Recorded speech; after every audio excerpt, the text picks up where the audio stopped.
So let us start.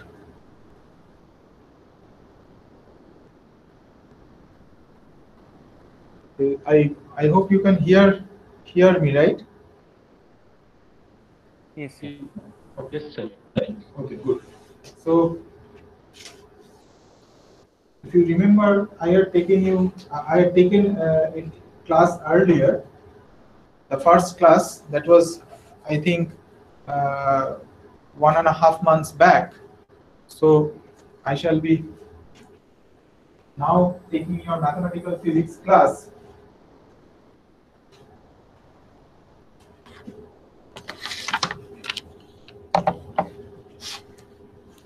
So I shall be taking, as I mentioned earlier, that I shall be taking complex variable analysis.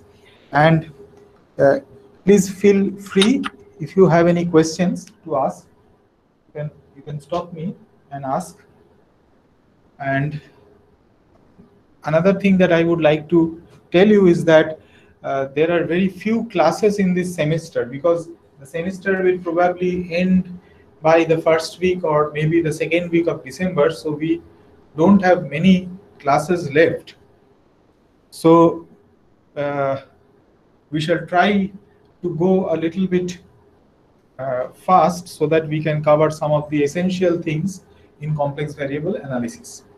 So I hope if you have attended my first lecture that I took at the beginning of this semester when you joined the SN Bose Center, so at that time I had taken a lecture on the first class for you, and there I have introduced what complex variables are. So I hope that you have uh, some knowledge about complex variables. And is this part of the board visible? Can you see this? Yes, sir. Okay, good.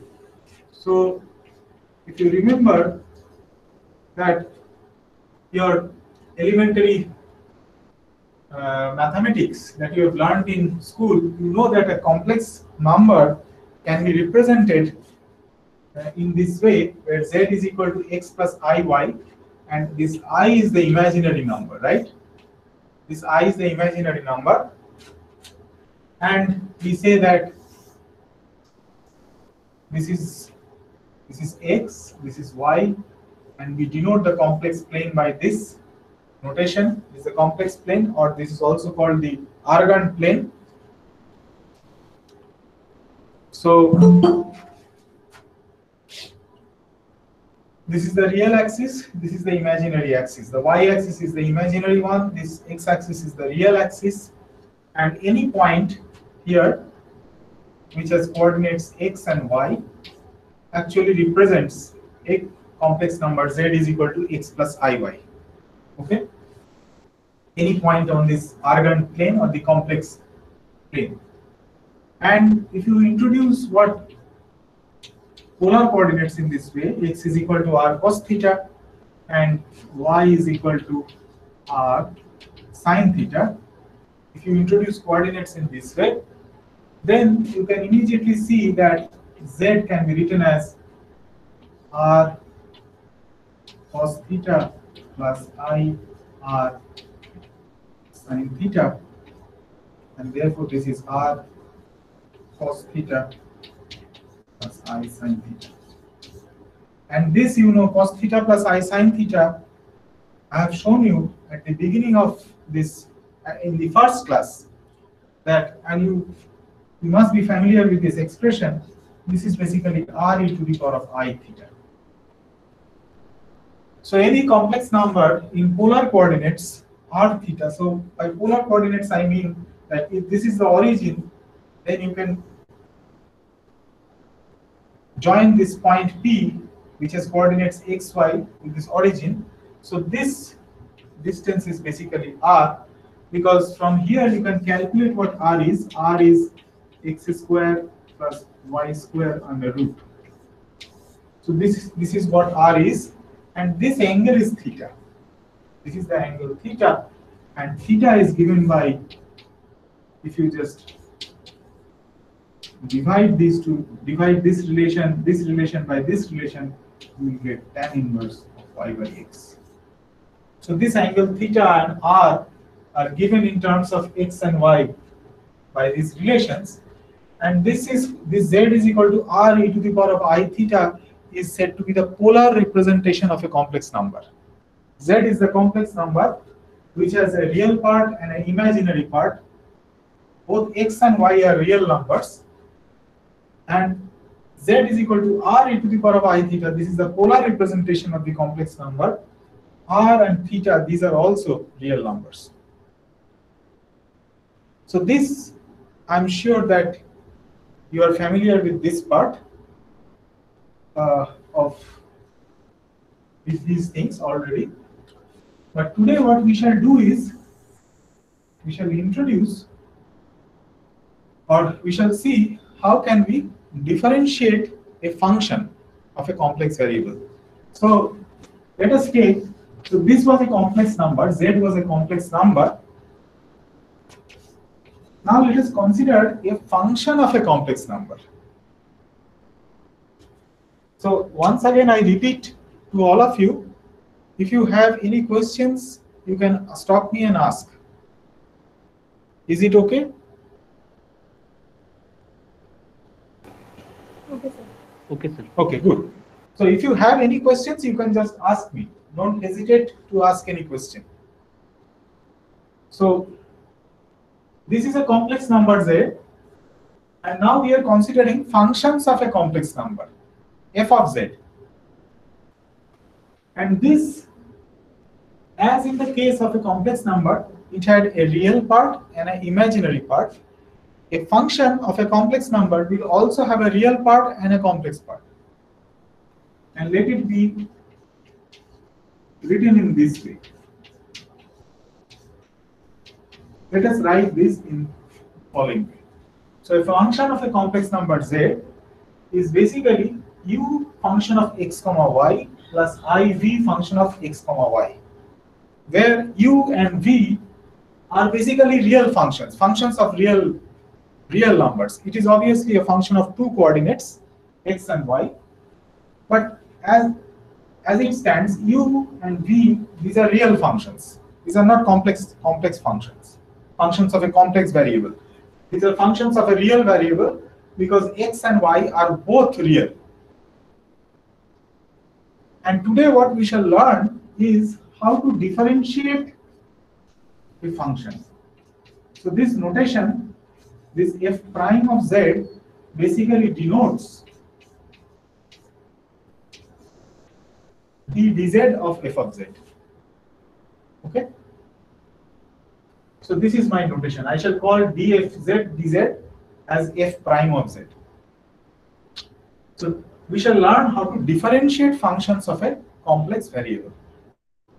And you know from elementary school mathematics, when you have learned calculus, you know the definition, the first principle definition of the derivative of a function of a real variable, right? In this case also you have the same definition. The definition is limit delta z tending to 0 f z plus delta z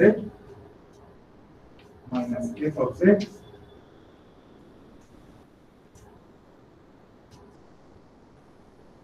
So this is the standard definition, right?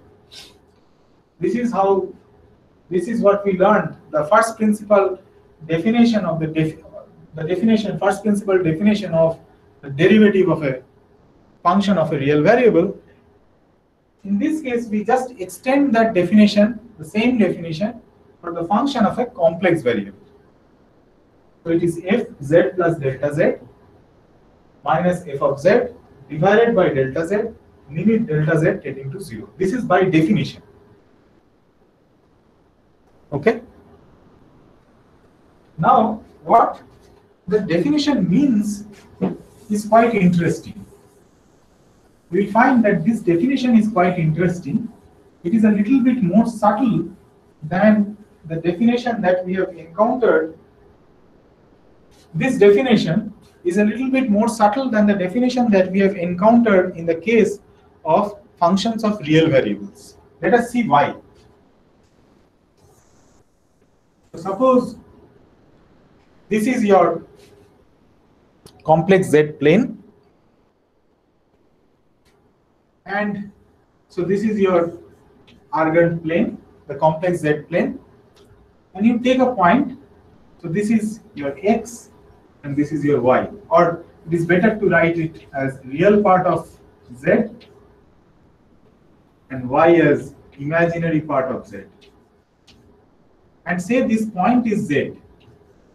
This particular point is Z, and suppose this particular point is Z plus delta Z. Okay? At this point, you have a function of a complex variable, because this is the complex plane. This point has coordinates x, y, and that I compactly represent as Z. And this point is infinitesimally close to this point, this particular point. This is Z plus delta Z. Okay? And now you see that in the definition, this is the definition, right? In the definition, delta Z is approaching 0. Right?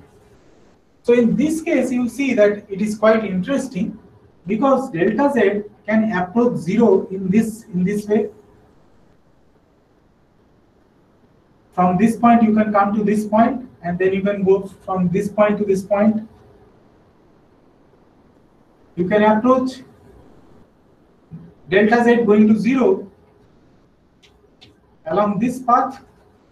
You can come from here to here, and then from here to here. You can directly come from here to here. So delta Z approaching 0 can be through these three paths. And not only that, there can be many paths. This is also a path. This is another path possible. So you can see that there are infinitely many paths in which delta Z can approach 0. Right? This is the subtle point about about differentiation of a function of a complex variable. This is the subtle point. In case of a function of a real variable, you don't have so many paths, but here you will have paths. So let us take an example now. Let us take f of z as z bar. Let us take f of z is equal to z bar. Z bar is what? Z bar is the complex conjugate of z. But z we have seen is x plus iy, therefore z bar is x minus iy. Okay? And let us calculate what f prime z is. Let us calculate what is the value of f prime z. So if you apply the definition, then what we shall get is the following. Delta z approaches 0. F z plus delta z. So z plus delta z means x plus delta x minus I, y plus delta y, minus f of z, which is this, but f of z is x minus iy divided by delta z, but delta z is what? Delta x minus I delta y. Delta z is delta x plus I delta y, because z is x plus iy. This implies delta z is delta x plus I delta y. So what we have done is just applied this definition. So f prime z by definition is this. Is it okay? Are you with me? Yes, sir. Yes, Good. sir. Good. Yes, sir. So now it is simple. X and x gets cancelled. Minus iy and plus Iy. So this also gets cancelled, and we are left with the following thing. Limit delta z tends to 0, delta x minus I delta y divided by delta x plus I delta y. So f prime of z is this for this function when f of z is z bar. Okay. So now, as I mentioned, just look at this figure. This particular figure that I have drawn tells us that the way in which delta z approaches 0 can be through infinitely many possibilities, right? So let us take one possibility first. Let us choose delta x is equal to 0. Let us choose delta x is equal to 0. Yes, you are taking this. But then delta x is equal to 0 means what? Look at this figure. What do you mean by taking delta x is equal to 0? Delta x is equal to 0 means you are basically at this point, right? You are at this point. Because you have come from here. This point was z plus delta z, but you have taken delta x is equal to 0. So basically you are at this point, because both this and this point have the same x value. So now how can you approach? So now it implies that when delta z approaches 0, you can approach it only along this, in this way, right? So delta x is equal to 0, right? So just a minute. If you take delta x is equal to 0, okay, no, not at this point, you are basically at this point. So choosing delta x is equal to 0, it basically means you are at this point.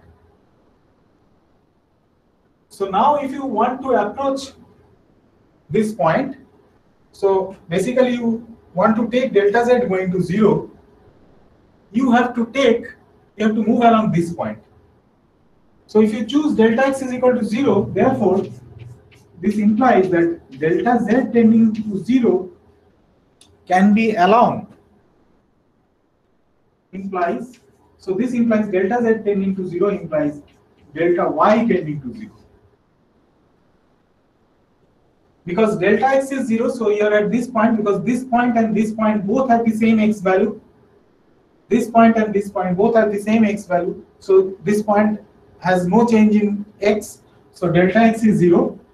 And therefore delta z approaching 0 means delta y approaching 0. And therefore you see that f prime z is basically limit delta y tending to 0. Delta x is 0. Therefore this is minus I delta y divided by I delta y. Delta y cancels, and you have minus 1. So this is one of the paths where you have chosen delta x to be 0, and then you approach along this axis. So it is you approach this point parallel to the y-axis. Now let us take delta y is equal to 0. So taking delta y is equal to 0 means you are at this point, because both these points have the same y value. Therefore delta y is 0, right? Both this point and this point have the same y value. Therefore delta y is 0. Now delta z approaching 0 means delta x approaches 0. Therefore f prime z is limit delta x tending to 0. Delta y is already 0. This is 0. Therefore you have delta x divided by delta x, which is equal to 1. So what do you see from these two results? That when you come along this path, which is basically delta x is equal to 0 and delta y tending to 0, and when you come along this path, the two results, the derivatives of the two results are not equal. The two results are not equal. This is what you find from this calculation. And therefore, we say that fz is equal to z bar is not an analytic function because the derivative does not exist. You cannot differentiate, it is not an analytic function. Is this point clear? You see that the two values are different. When you approach this point along two different paths, the two derivatives are unequal, and therefore the derivative at that point does not exist. And therefore f of z is equal to z bar is not an analytic function. By an analytic function, you mean that something which is a function of a complex variable which is differentiable. Roughly, it says that it is differentiable. You see that if there is a problem, this is not an analytic function. So the derivative does not exist. Now, let us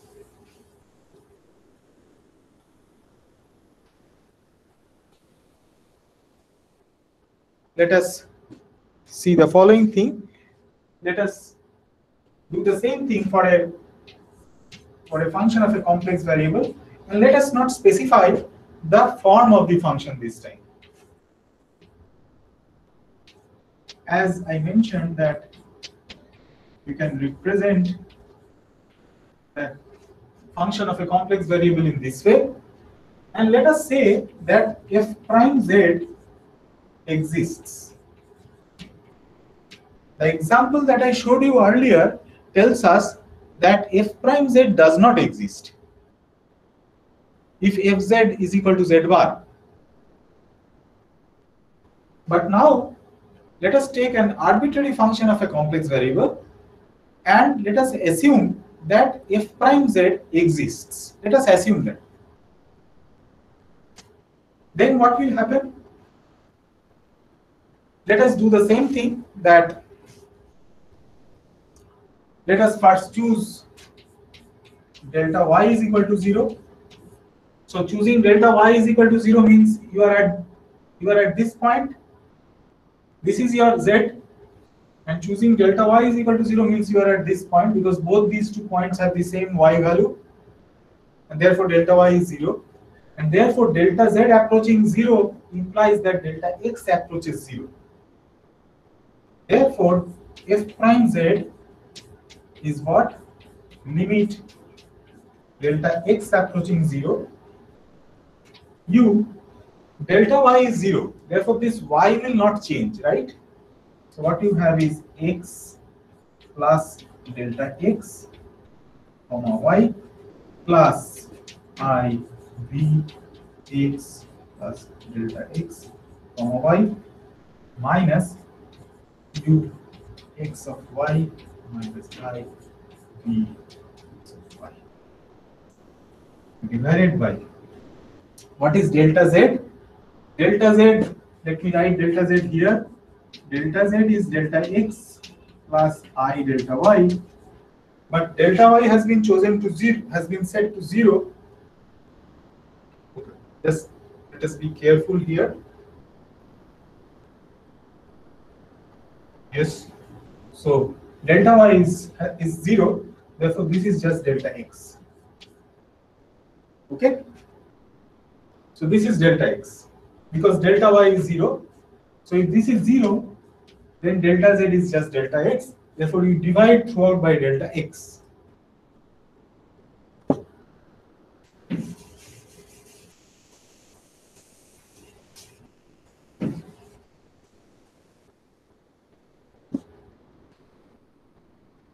So from here, we immediately find that f prime z is what? Limit delta x tending to 0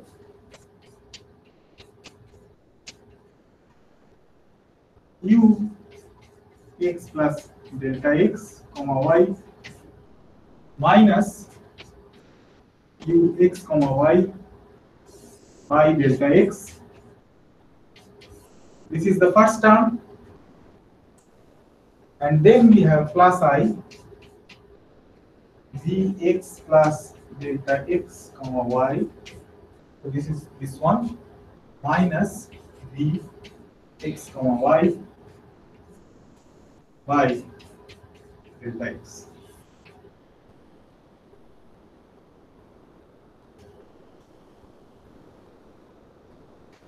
What is this by definition? Delta x approaching 0, ux plus delta x. This is the standard definition of the derivative of a function of a real variable. Therefore, the first term is nothing but del u del x y partial derivative, because it is a function of two variables and you are differentiating only with respect to x. Therefore, this is del u del x, not du dx. Is the partial derivative of u with respect to x. And what is this one? By definition, it is del v del x. So we find that when you take delta y is equal to 0, then f prime z is basically this. Let us now take delta x is equal to 0. Just like the example, just as in the example we have done, let us take delta x is equal to 0. Delta x is equal to 0 means, as I mentioned, you are at this point, because both these 2 points have the same x. This point and this point have the same x value. Therefore, delta x is 0. And therefore, delta z tending to 0 implies that delta y approaches 0. Therefore, you just replace x here by y.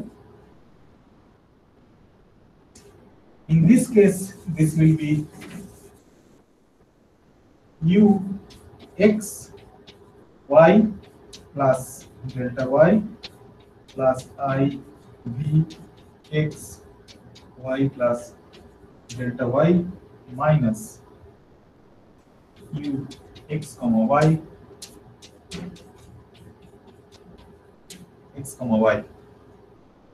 And what is delta z in this case? Delta x is 0. Therefore, delta z is what? I delta y.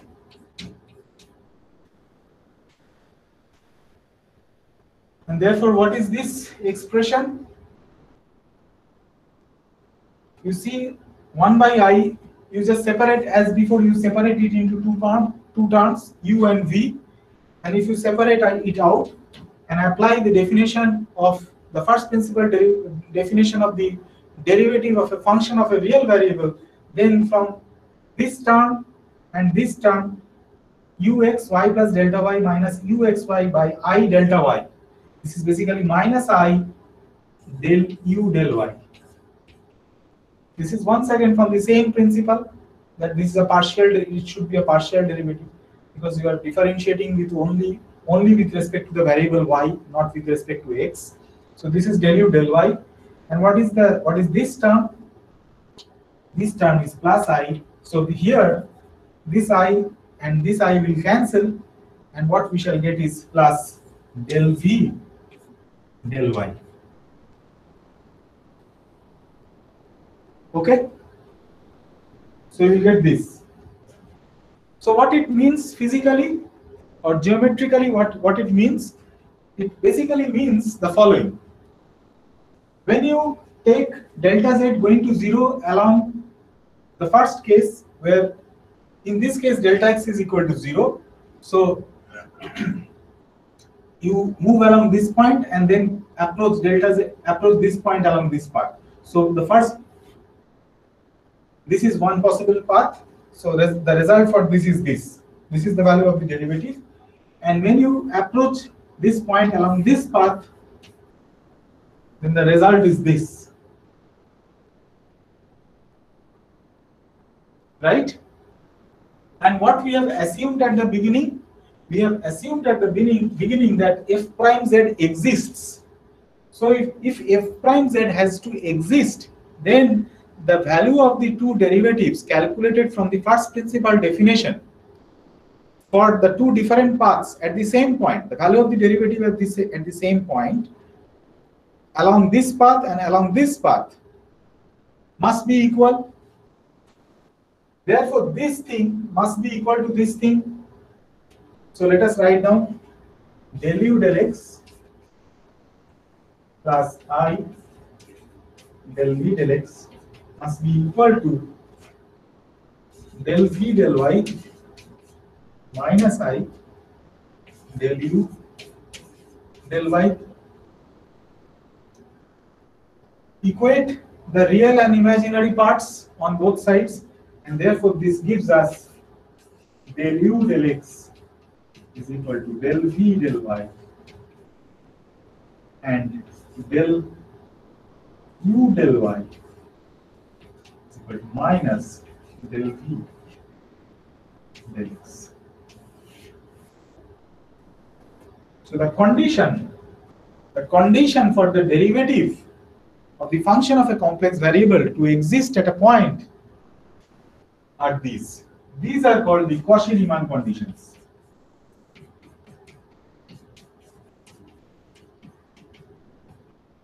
Or Cauchy-Riemann equations. Cauchy-Riemann conditions or Cauchy-Riemann equations. So these are the conditions for the derivative at a point, derivative of a complex variable, function of a complex variable to exist.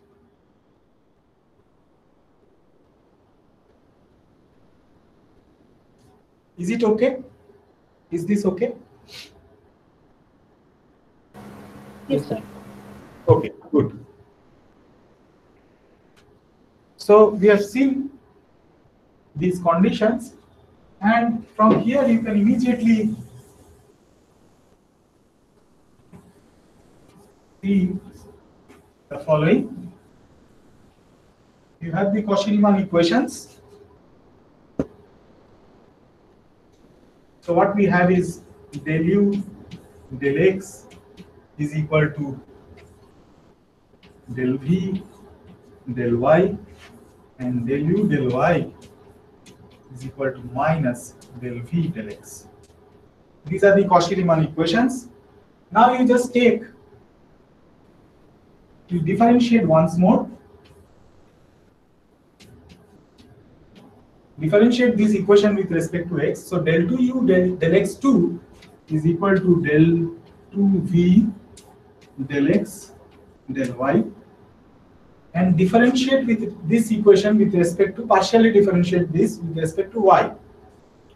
So this implies del 2u del y2 is equal to minus of del v del y del x. Now you add up these two equations.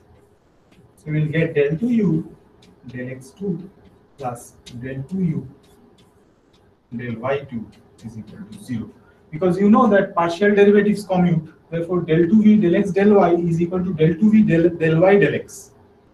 And if you add it up, you see that you get this. Therefore, you see that this function u satisfies Laplace's equation.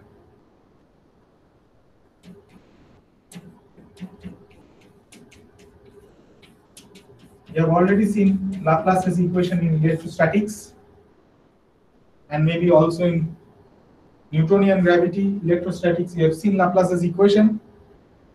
So you see that u satisfies Laplace's equation.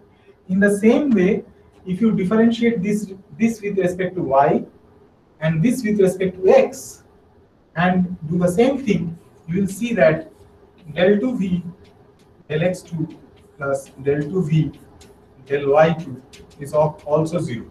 Therefore, v also satisfies Laplace's equation. So what we see is that the real part and the imaginary part of the function of the complex variable, they satisfy Laplace's equation, provided u and v satisfies the Cauchy-Riemann conditions. So if u and v satisfies the Cauchy-Riemann equations, then you can also show that u and v satisfies the Laplace's equations, and in that case, if a function satisfies Laplace's equation, then that function is said to be a harmonic function. So u and v are harmonic functions. So this is what you should remember, you should keep in mind. So two things that I would like to mention at this point. One is, if the Cauchy-Riemann conditions are satisfied at a point z is equal to z naught. So these conditions that I have derived just now, if the Cauchy-Riemann conditions are satisfied at a point z is equal to z naught, and the first partial derivatives of u and v. What are the first partial derivatives of u and v?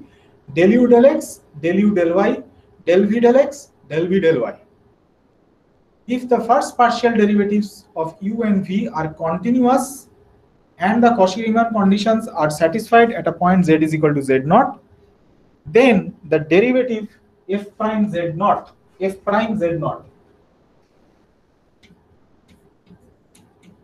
exists, is said to exist. This is point number one. And point number two is the definition of an analytic function. If f prime z naught exists at a point z is equal to z naught, and at every point in the neighborhood of this point z naught, then the function f of z is said to be analytic at z naught.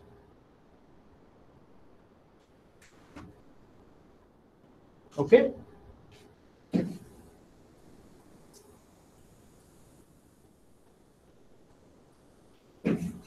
So I am repeating once more. There are 2 points that you should remember. If the Cauchy-Riemann, point number 1, if the Cauchy-Riemann equations are satisfied at a point z is equal to z naught, and the first partial derivatives of u and v, which are del u del x, del u del y, del v del x, del v del y, these derivatives are continuous at z naught, then the derivative f prime z naught exists. This is point number 1. And point number 2 is, if f prime z naught exists at z is equal to z naught, and at every point in the neighborhood of z naught, then the function f of z is said to be analytic at z naught, is said to be an analytic function at z naught. So you have 2 points. I hope you have noted these 2 points down.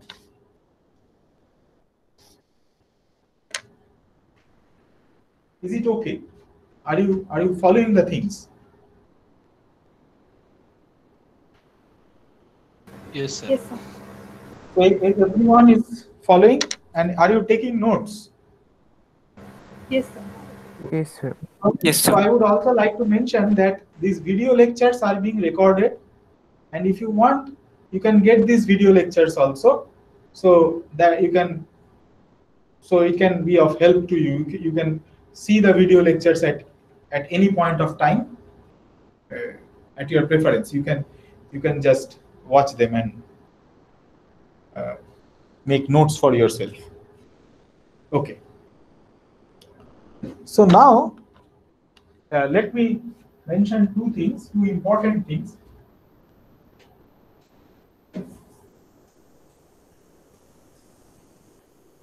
One is Green's theorem.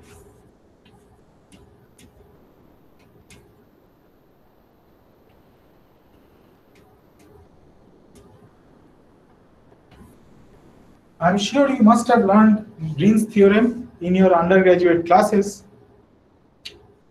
in your college. Green's theorem in vector analysis course. You must have seen Green's theorem. But let us for the time being, let me write down the statement of Green's theorem, and we shall also try to prove it later. But for the time being, what we need is the statement, is the result of Green's theorem. So it basically says that if let C be a simple closed contour, traversed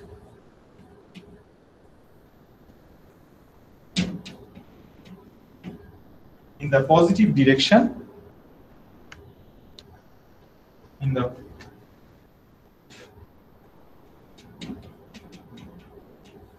positive direction,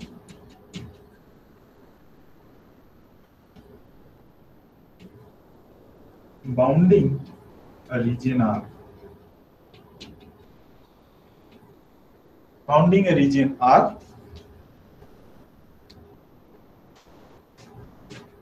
and let u of xy and v of xy be continuous functions.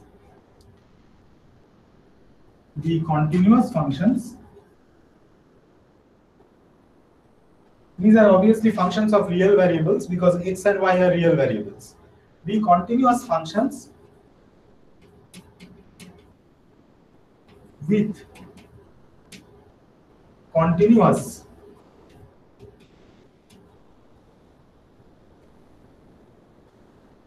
first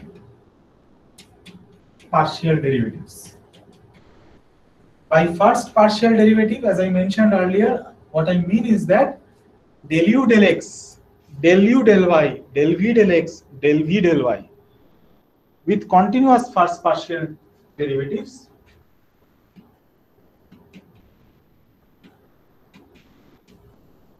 in R, in this region R. So we have a region. So let me draw the figure.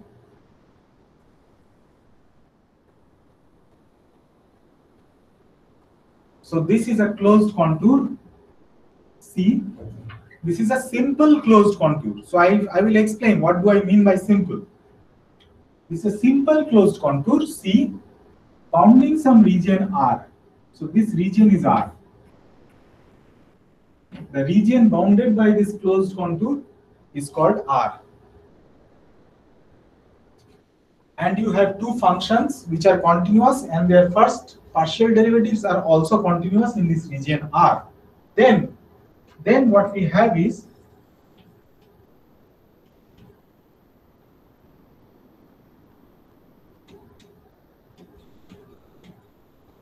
u dx minus v dy is equal to minus del v del x plus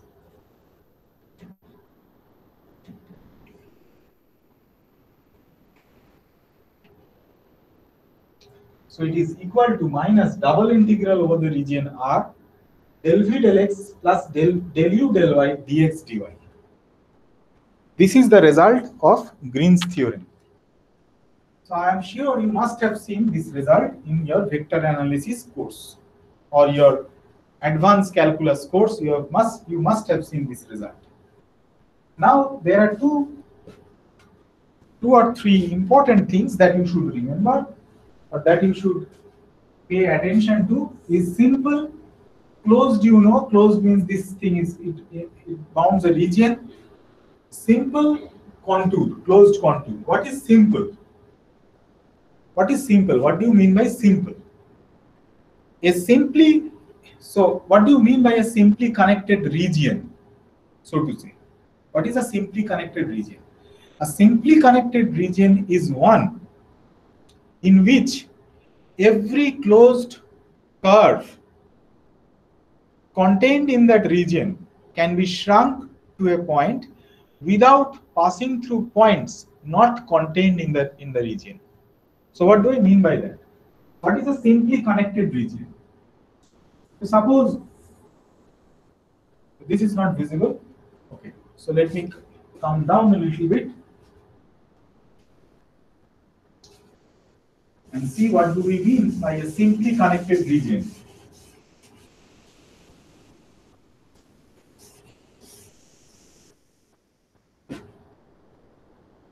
And a contour which bounds such a simply connected region is a simple closed contour. So suppose we have a contour like this. So this contour C, which bounds this region R, is a simply connected region. Why?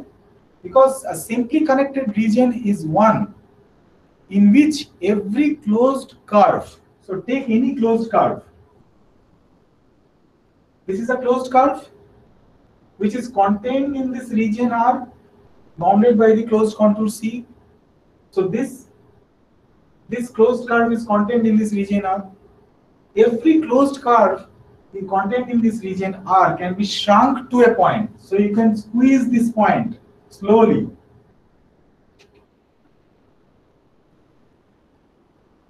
And you can keep on doing that. So you can shrink it. You can shrink that closed curve continuously to a point. And in that process, if it happens that you don't need to pass through points which are not contained in the region. So when you are squeezing here, this closed curve, you are actually remaining inside. You are passing through points which are contained in this region. You don't need to pass through points which are not contained in this region.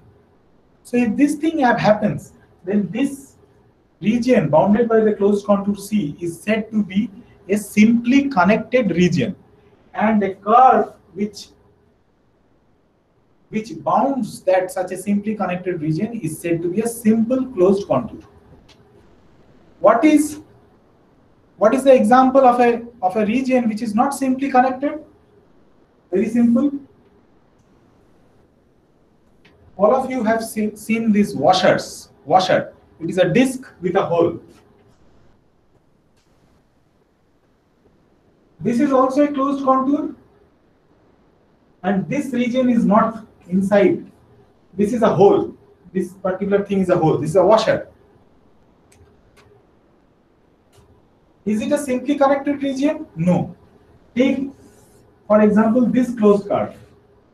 This is a closed curve contained inside the region of the washer. Can you shrink it to 0 without passing through points not contained in the washer? No, you cannot do that. If you want to shrink this curve to a point, you must pass through points which are not contained in the washer, which are actually in this punctured hole. You have to pass through points which are not contained in this washer if you want to shrink this closed curve. This curve you can shrink it to a point, but it tells you that every closed curve you have to shrink it to a point without passing through points which are not contained in the region. In this case, you cannot do that. You have to pass through points which are not contained in the region. Therefore, this region, the washer or a disc with a hole, with a puncture, is not a simply connected region. It is a multiply connected region. So this is a simply connected region. Simply connected.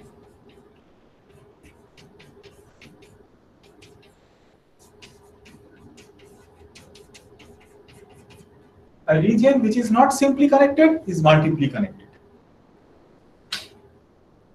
You will notice one more thing, that I am putting an arrow like this. A closed contour integral, so you are moving along this. It is a line integral over a closed curve, and with this arrow, it basically tells us that you are traversing the closed contour in the positive direction, in a positive orientation. What do we mean by that? Traversing the closed contour in a positive orientation? It is very simple. It is basically that if you traverse this curve in a positive orientation, it means that the region, when you are traversing or when you are walking, suppose you imagine that you are walking along this curve. So when will you say that you are walking along a closed curve? Suppose you are walking in a park. When will you say that you are walking in the park along this closed track in the park in a positive orientation? If the region that is being bounded by this closed contour falls always on your left, So when you are walking, this region is on your left. Then it is said to be traversing the curve in the positive direction. So that is the positive orientation. And if you this direction is basically anti-clockwise. So that is the positive orientation.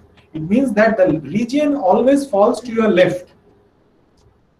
And what is the negative orientation? You are moving in the clockwise direction. And in that case, the region is always falling to your right. So in this case, you are traversing the closed contour in the positive direction. This is just a matter of convention and nothing else. This is not that serious, but it will actually lead to a sign.